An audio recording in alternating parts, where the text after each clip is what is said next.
A exclusão começa a partir do momento em que você não aprende português, em que você não aprende matemática, você vai estar fadado a ter limitações severas ao longo da sua vida.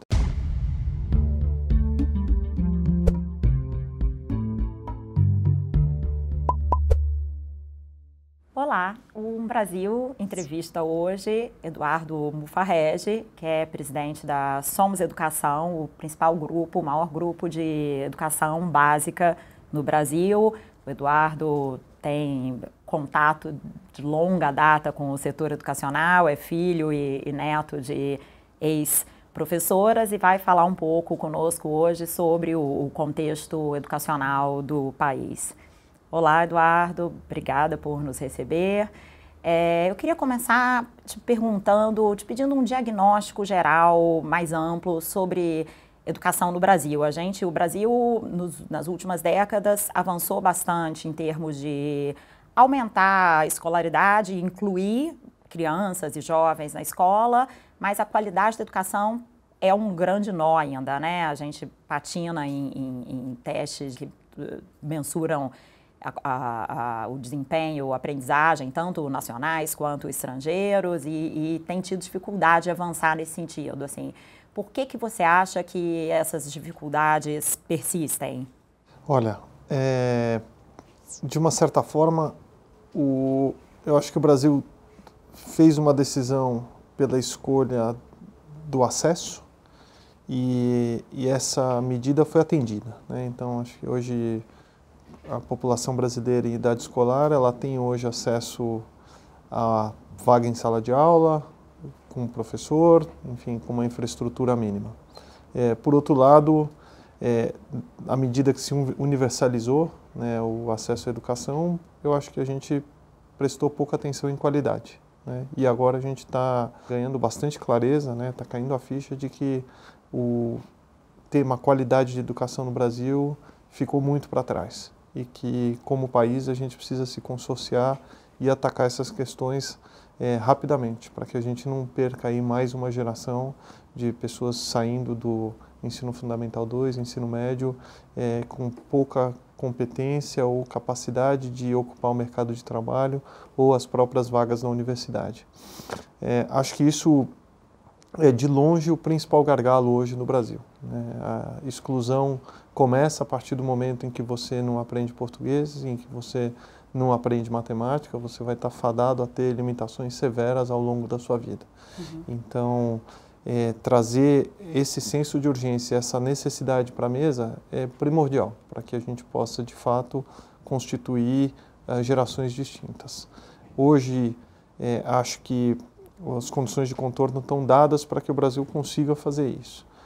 Nós não temos mais o bônus demográfico que nós tivemos. Acho que a retórica de que o Brasil é um país jovem está ficando para trás. A gente vai ter que atacar essas questões.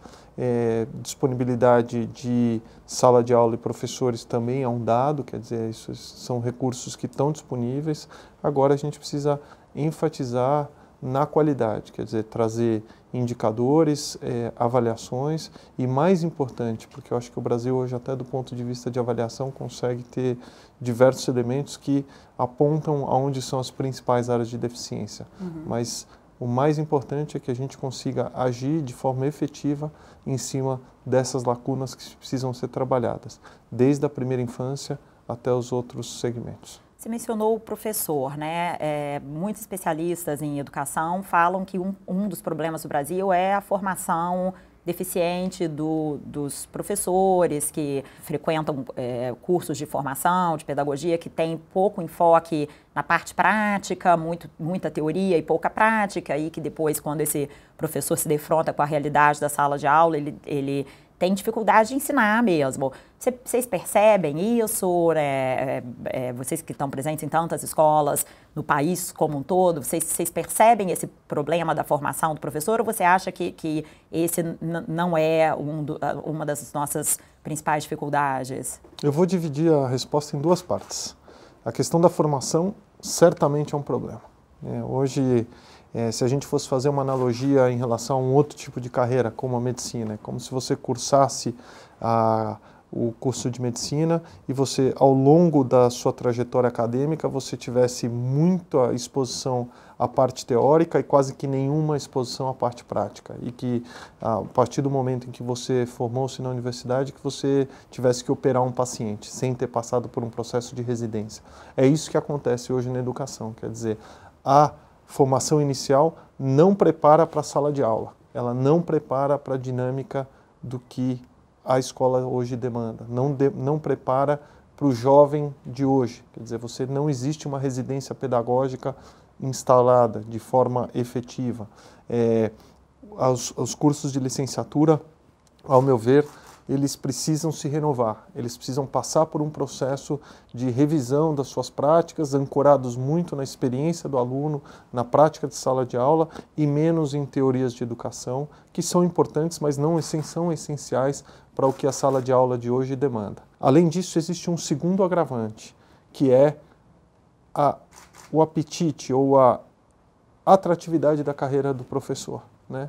Por razões que são difíceis da gente explicar, ao longo dos últimos 20 anos, a carreira de professor foi perdendo atratividade de forma recorrente. E esse é um quadro que a gente tem a obrigação de mudar, porque trazer gente capaz, competente para os cursos de licenciatura, para as universidades, é fundamental se a gente quer produzir alunos, ajudar a produzir resultados diferentes e que a gente tenha alunos formados cada vez melhores. Se a gente não produzir isso, nós vamos continuar gastando muita energia e muito esforço para nos movermos muito pouco. Então, acho que assim, a questão da formação é essencial e acho que as entidades de educação precisam reafirmar o valor e a necessidade da gente trazer gente interessada na carreira docente. Carreira docente, quando a gente olha para o futuro, o que vai acontecer, todas as mudanças potenciais no mercado de trabalho que a gente começa a enxergar primeiramente nas economias desenvolvidas, mas que vão chegar no Brasil, de compartilhamento, de parte das ações feitas por inteligência artificial, uma parte grande de carreiras vão deixar de existir. A carreira do professor, não. Ela vai ter um papel ao longo da trajetória durante muitos anos, seja um professor como ele está constituído hoje, seja um professor como um tutor. E acho que esse passo é muito importante para que a gente reafirme a necessidade da gente trazer gente para a sala de aula como professores, para a gente reafirmar a necessidade estratégica de se investir na carreira docente. Você acha que é um problema salarial ou não apenas salarial? Eu acho que não apenas salarial. Eu acho que... O que falta, então? E como que vocês lidam com isso, por exemplo, na Somos? Eu acho que existe uma... Eu concordo que o professor poderia ganhar mais, né? E eu acho que assim, esse é um ponto pacífico. Por outro lado, acho que também existe uma falta de intenção, na verdade, né, de você trazer, do ponto de vista da sociedade, uma valorização desse papel. Então, eu acho que existem outras carreiras que hoje têm muito mais apelo e que não tem uma remuneração superior à própria carreira do professor.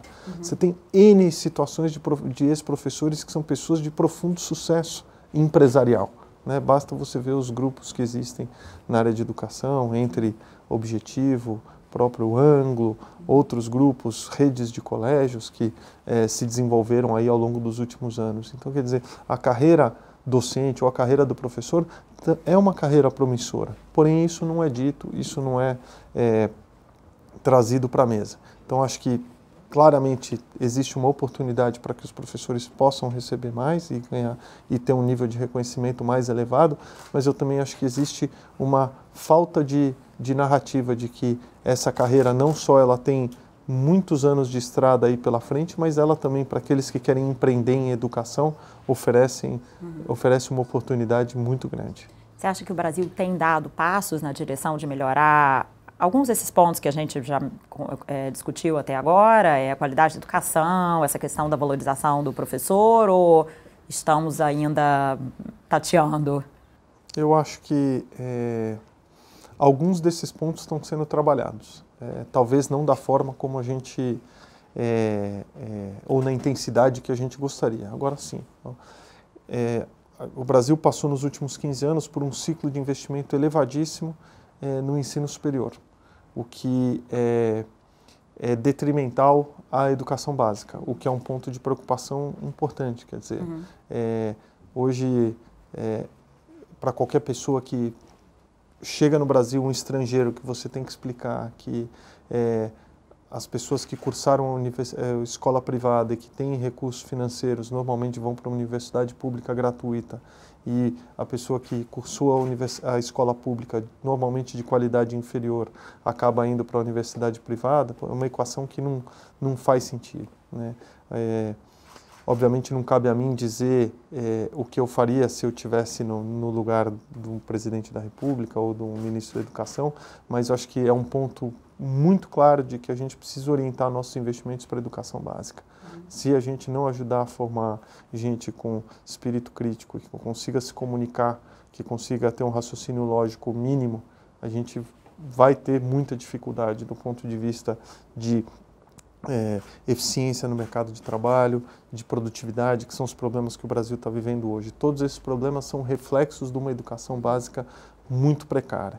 Então, assim, o que a gente viu nesses últimos 3 anos foi uma reorientação dos investimentos por parte do Ministério da Educação para a educação básica. Eu acho que isso é positivo, quer dizer, não adianta a gente continuar concedendo bolsas de ensino superior para alunos que já vêm com deficiências de formação brutais no ensino básico. O que a gente tem é que resolver para que esses alunos que hoje estão no ensino básico não tenham essas deficiências de formação ao ingressar no ensino superior. E aí tem uma série de movimentos acontecendo que vão nessa linha. Você tem desde a reforma do ensino médio, você tem a Base Nacional que também ajuda nesse passo, você tem programas de formação de professores sendo intensificados, quer dizer, esses são pontos fundamentais para que a gente possa desafiar o status quo em que hoje estamos presentes. Você acha que a base e a reforma do ensino médio, que são 2 projetos que estão correndo em paralelo, eles se complementam de uma forma adequada e eles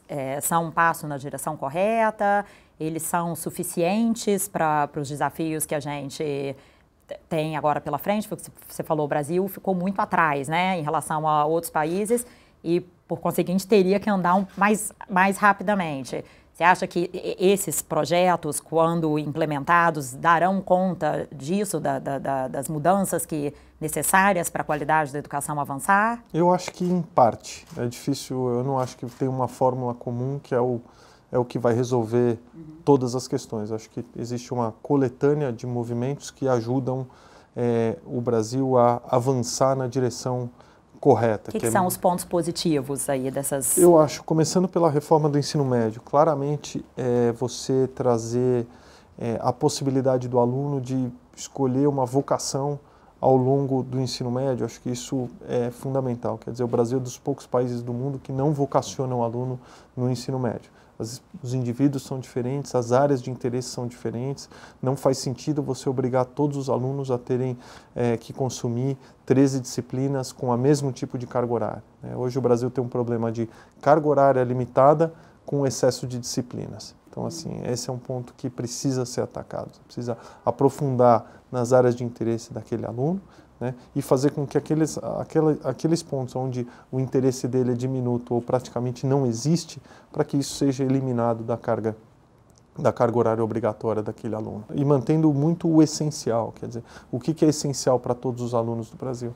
Para você saber a sua língua pátria, né, o português, matemática e uma língua estrangeira, porque a língua estrangeira é o que te credencia a estar inserido no mundo do século XXI. Sem uma língua estrangeira, muito provavelmente você vai estar muito limitado a fronteiras, enquanto hoje o que a gente quer, o que a gente gostaria de ver, é um país cada vez mais conectado com cidadãos globais. Você acha um dos pontos que gerou polêmica em relação à reforma do ensino médio, que algumas pessoas dizem, mas um aluno que está entrando no ensino médio, ele talvez não tenha maturidade para escolher uma área específica de formação. Vocês que lidam aí no dia a dia com tantos alunos, você acha que essa visão é equivocada, ela é correta, esse aluno vai precisar de uma orientação para ajudar a decidir, ou ele está preparado normalmente para fazer uma opção nessa faixa etária? É difícil dizer em nome de tantos milhões de alunos, né? Mas eu acho que sim, eu acho que a gente está envolvido nessa tomada de decisão quando eles estão com 16 anos. Né? Eu acho que com 16 anos, principalmente essas novas gerações, o nível de exposição à informação, à tecnologia, ao mundo exterior é muito superior ao que era, por exemplo, na minha geração. Né? Então eu acho que sim, eu acho que é um risco que vale a pena tomar.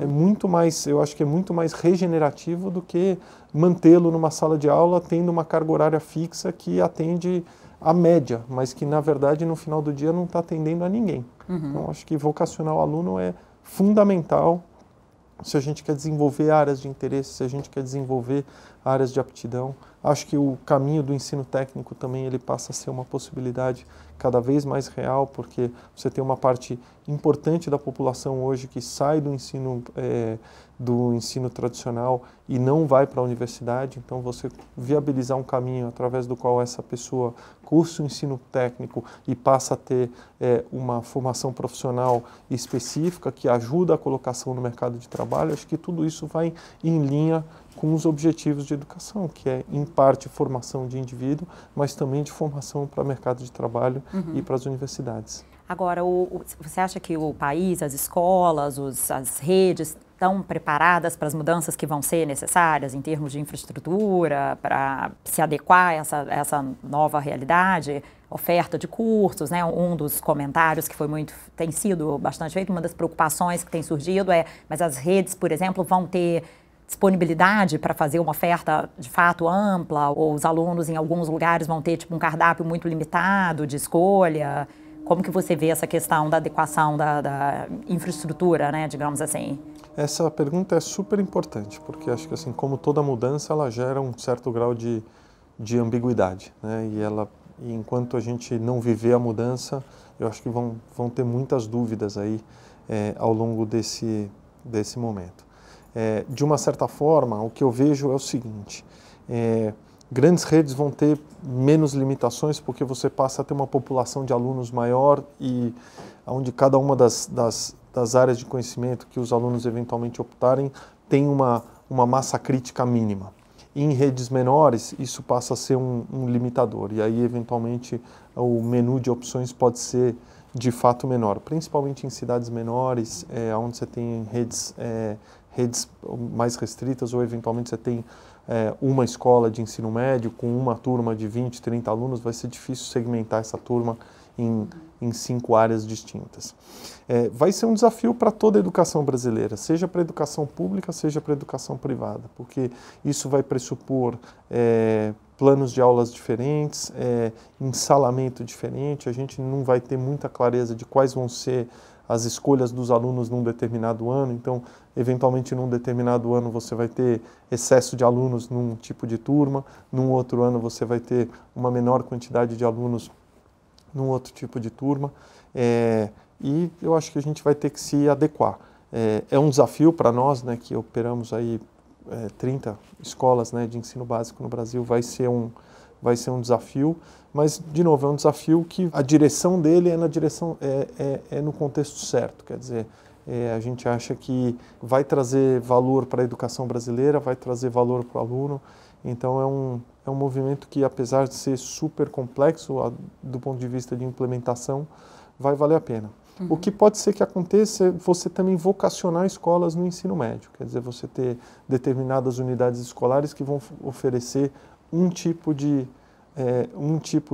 caminho, né, um tipo de área de conhecimento, ou determinadas outras unidades escolares que vão oferecer um menu mais amplo. Então, também eu acho que as próprias escolas vão se vocacionar, né? Então, você vai ter aquelas que vão olhar com mais carinho para o ensino técnico, que eu acho que é uma área que vai ter um crescimento importante, né, e onde hoje não existe disponibilidade de vagas, então isso também conecta com a sua pergunta se o governo, né, vai conseguir disponibilizar essas vagas para todos os alunos. Eu, sinceramente, não sei, porque ainda não sabemos quantos alunos vão optar por cada um dos caminhos, mas certamente o ensino técnico vai ser uma área onde a demanda potencialmente vai ser muito maior do que a capacidade hoje instalada de oferta de vagas existe. Você vê espaço para um modelo de parceria entre o governo e o setor privado para aumentar a oferta de vagas, principalmente nesses nesses nichos, né? Um modelo que alguns países, Estados Unidos, por exemplo, tem esse modelo e com resultados, acho que são mistos, né? Como é que você vê a perspectiva de algo assim funcionar no Brasil? Nos Estados Unidos você tem o modelo de voucher e de charter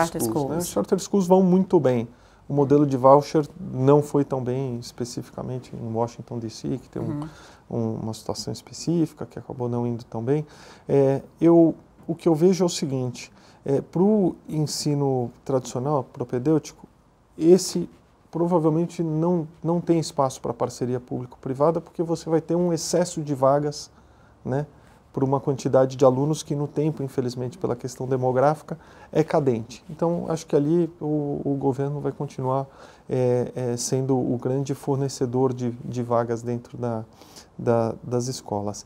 Para o técnico, eventualmente, vai ter uma demanda e uma oportunidade. Aí, potencialmente, os principais provedores dessa demanda seriam instituições que eventualmente têm capacidade ociosa, né, principalmente no período matutino e vespertino, mas que já têm uma infraestrutura de laboratórios, como são as instituições de ensino superior, os próprios outros centros de formação que existem. Então, acho que no técnico, eventualmente, você vai ter um espaço importante de colaboração entre público e privada. No ensino tradicional, acho que não. Acho que continua muito nas mãos dos governos estaduais ou municipais, assim como é hoje. Eduardo, como é que você vê o papel da tecnologia na educação, né? Você é presidente de um grupo educacional muito importante, você tem filhos também, como que deveria ser a aplicação? Quais você acha que deveriam ser os limites do uso de tecnologia, de celulares, iPads? Tem uma discussão grande sobre isso, né? Sobre os benefícios e malefícios. Como é que você vê essa questão? Olha, eu já vi de tudo. Eu já fui visitar colégios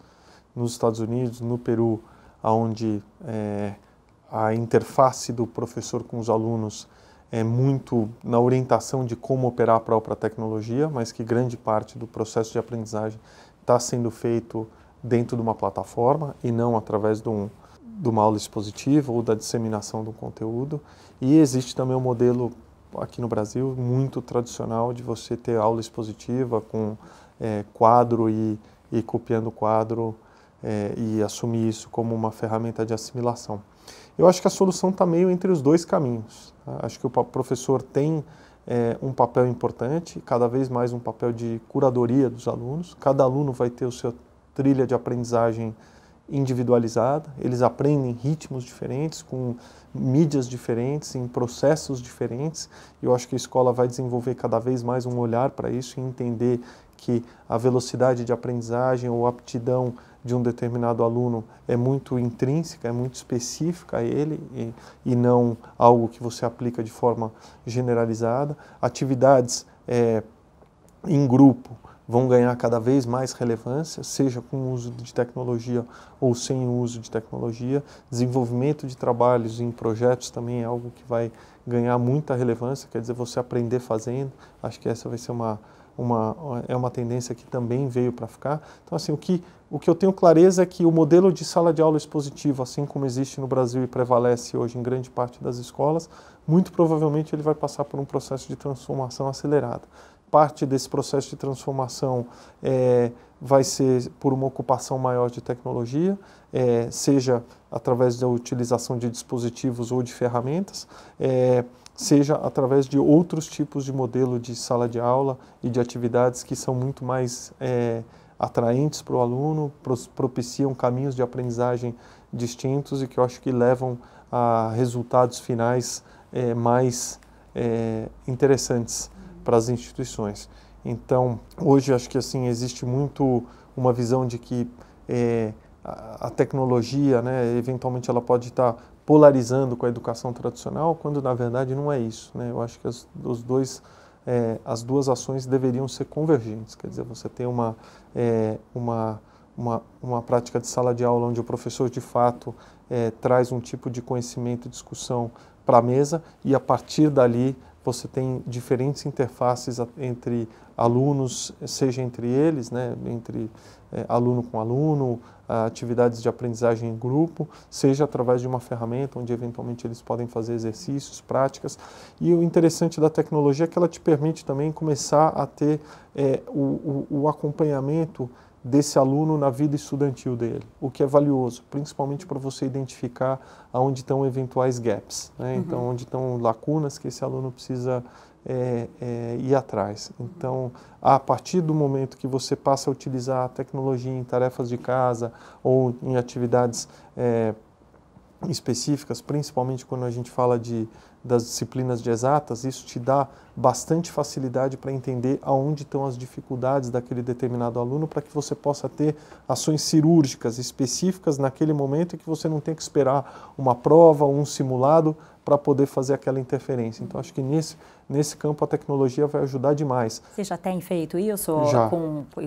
Quais têm sido os resultados? A gente está no segundo ano, né, pilotando essas ferramentas de acompanhamento de estudo e de ensino adaptativo, e tem sido fantástico, porque a gente passa a fornecer para o professor relatórios indicando qual é o nível de acerto de determinadas atividades que ele passou para os alunos, aonde os alunos estão tendo mais dificuldade, quais são os conceitos que a partir daí ele precisa retomar, quais são os conteúdos que ele precisa reforçar com os alunos, porque eles ficaram para trás, dado que os alunos não estão conseguindo executar aqueles exercícios de acordo com o esperado. Então, assim, a gente vê que isso é revolucionário para que a gente possa ter resultados acadêmicos cada vez melhores e, principalmente, trazer aquele aluno médio para um lugar cada vez melhor, né? O aluno médio ou o aluno de mais baixa performance, para que você possa trazê-lo para um lugar cada vez melhor. Porque o bom aluno, como são 10, 15% de todas as turmas, ele irá bem a despeito da instituição, seja por interesse, seja por aptidão. Mas o principal fortalecimento dessa ação, né, e dessa métrica é que ela vai nos ajudar a trazer resultados pedagógicos consistentes para um universo cada vez maior de alunos. Tem-se as pesquisas, tem-se falado muito, principalmente no meio acadêmico, sobre as habilidades socioemocionais, né, as características, traços de personalidade que se bem desenvolvidos, como persistência, você falou, né, capacidade de cooperar, trabalhar em grupo, elas podem contribuir tanto para o desempenho tanto do aluno, quanto depois na vida profissional, na vida pessoal do adulto, quanto a inteligência em si. Você acha que esse é um debate que isso é antigo, as escolas já trabalham isso de uma certa forma, as boas escolas, ou realmente é uma novidade e que as pessoas deveriam estar olhando e tentando incorporar nos currículos? Vocês já lidam com isso há muito tempo, ou tem olhado para isso mais recentemente? Assim, acho que minha dúvida é assim, quão novo de fato é isso para a educação? Eu acho que, de uma certa forma, isso sempre teve embutido dentro de propostas pedagógicas de escolas, né? Se você olhar as escolas confessionais, as religiosas, sempre colocando valorização do indivíduo, trabalho em equipe. Mas acho que hoje essa discussão saiu do armário, né? E acho que está super claro que as habilidades socioemocionais são essenciais para a formação dos indivíduos e para que essa pessoa possa ter uma vida feliz, sucesso acadêmico, ou sucesso social, sucesso financeiro, ou enfim, para que ela possa ter uma vida plena. Quando a gente fala, né, de quais são essas habilidades, né, você vai falar de resiliência, capacidade de trabalhar em grupo, o quão disposto essa pessoa está para viver num contexto adverso, o quanto ela é apreciativa, o quanto ela trabalha para o coletivo, não trabalha para o individual. Acho que esses são todos pontos essenciais na formação desse indivíduo. Acho que assim é inexorável, isso vai ser cada vez mais importante. Nós estamos entrando num lugar onde tem vindo, né, a inteligência artificial com muita ênfase, né, a captura de dados, onde você passa a ter cruzamento de dados e onde parte das nossas ações no futuro vão ser feitas por máquinas, né? Então, assim, o socioemocional vai contar muito, né? E a capacidade de você se relacionar, a capacidade de você desenvolver vínculo, a capacidade de você atrelar esse tipo de relação confiança é muito importante. Não é à toa que as instituições de ensino superior privadas já estão observando isso, né? Quando você olha o INSPER, o Einstein, já parte da prova já está ancorada em habilidades socioemocionais, como viver num cenário adverso, como operar a partir daquele contexto. Então, assim, e é muito ancorado também no que as faculdades americanas, as Ivy Leagues, também procuram, né? Então, você tem um processo de entrevista, engajamento social, empatia, entender como são as outras questões do lado de lá do mundo. Então, acho que essas são questões muito importantes e esse ponto, acho que ele só vai ganhar mais relevância no tempo. Isso devia estar incorporado na cultura da escola, de forma que todos os professores, em todas as disciplinas, de uma certa forma, tentassem trabalhar essas habilidades, ou você acha que a forma mais prática de lidar com isso é você ter uma disciplina específica para uma outra aulas separadas específicas para isso, para você trabalhar persistência, resiliência? Como que isso funciona melhor? Idealmente, isso deveria estar inserido na grade, né? E dentro de um conceito interdisciplinar. Porém, isso também requer um investimento em formação, porque voltamos à questão da licenciatura, né? Ela não está formando os professores para esse tipo de demanda, né? Ela está olhando para outros pontos e outras áreas. Então, acho que esse é um assunto super importante. Então, é muito difícil você fazer o interdisciplinar. A gente tem várias iniciativas correndo e, assim, é curioso ver como os próprios professores se beneficiam desse processo de autoconhecimento. As pessoas se conhecem muito pouco. As pessoas têm pouca clareza de qual é o projeto de vida delas, o que elas almejam, o que vai deixá-las mais felizes ou menos felizes, o que ela ancora como algo que seja regenerativo. Esse processo junto dos professores tem sido fantástico. Porém, a grande questão é, será que ele é escalável dessa forma, onde você tem que fazer um nível de formação elevadíssimo para os professores, para que eles, a partir daí, possam fazer para os alunos? Nós, na rede privada, especificamente, conseguimos fazer, mas produzir módulos cada vez mais escaláveis, assim como a gente fez com o Líder em Mim, que é um modelo escalável de habilidades socioemocionais, é essencial para que você consiga ter a implementação dessas atividades em sala de aula.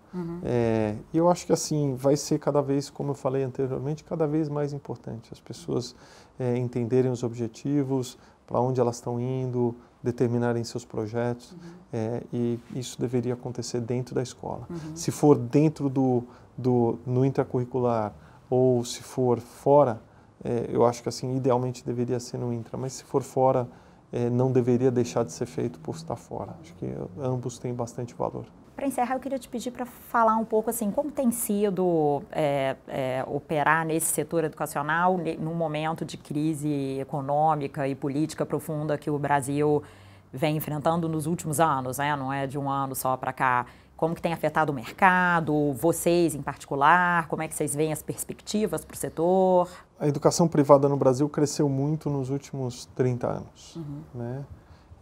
E essencialmente por uma questão de demografia e por uma questão aspiracional. Muitas famílias gostariam de botar o filho numa escola privada e não colocar numa escola pública por razões específicas, enfim, seja por entenderem que tem uma qualidade, por não ter absenteísmo de professor, por você ter questões de maior previsibilidade.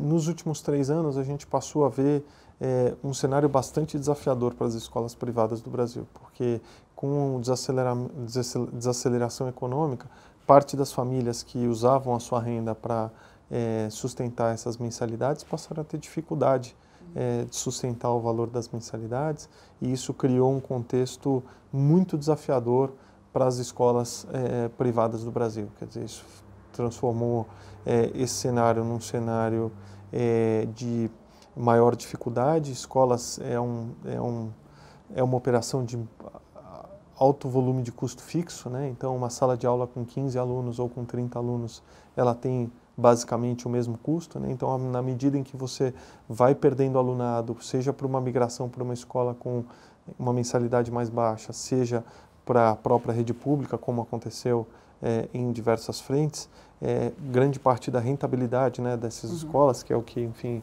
o resultado dessas escolas, o resultado positivo, passou-se a cair ou, em alguns casos, até deixar de existir, né? Então, a situação de parte das escolas privadas do Brasil é bastante desafiadora, porque eles perderam essa base de alunados e ainda não houve uma recuperação. Isso num cenário onde os custos são crescentes, né? Seja o custo de folha, né, com dissídio de folha de professores, ou seja, através de outros custos, como água, aluguel, luz, elétrica. Então, assim, o cenário para as escolas particulares do Brasil é bastante desafiador.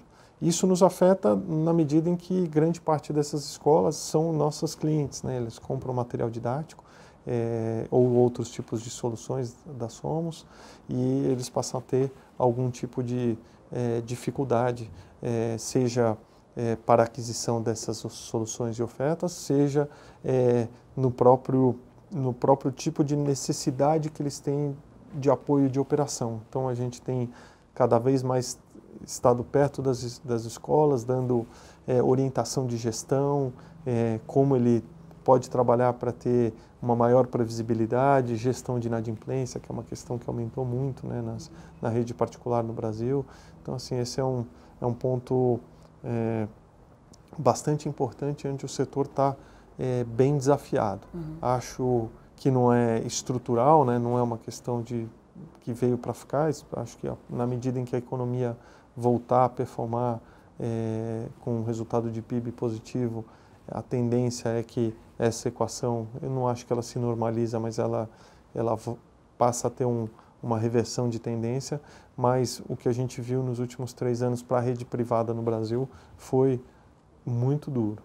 E não tem sinal ainda vocês não percebem sinais ainda que incipientes de mudança, de perspectiva? Ainda não. Enquanto você não voltar com um emprego, fica muito difícil, né? Porque assim, o que a gente viu no Brasil foi, em grande parte, se você tinha uma família onde um casal, ambos trabalhavam, eventualmente um deles perdeu o emprego, e aí você passou a ter uma restrição de renda maior, e aí isso limitou o acesso a uma educação privada de maior mensalidade ou maior qualidade. Então ele teve que fazer uma migração por uma escola de ticket mais baixo, ou eventualmente até para a rede pública. Então isso só volta a partir do momento que você tiver um contexto de emprego... De recuperação de emprego. De recuperação de emprego e renda de forma mais contundente. Até lá, acho que o setor ainda vai Emprego sofrer. Normalmente é um dos últimos a sentir, um dos e últimos a se recuperar, voltar, né? É um lagging effect. O que é o risco para o setor nesse meio tempo? Se isso demorar demais, o que podem ser as consequências mais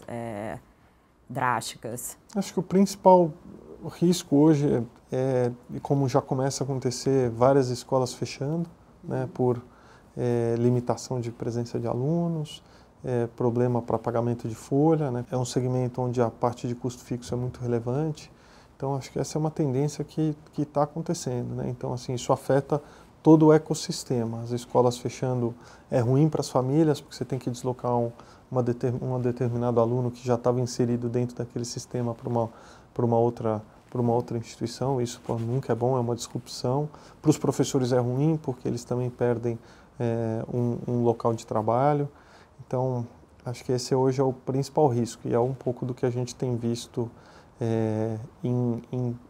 no Brasil inteiro, mas em algumas praças específicas. Rio de Janeiro isso aconteceu muito, em lugares mais sensibilizados pela crise econômica, isso tem acontecido aí de forma bastante relevante. Bom, olha, muito obrigada pela entrevista, um prazer falar com você. Eu que agradeço, obrigado.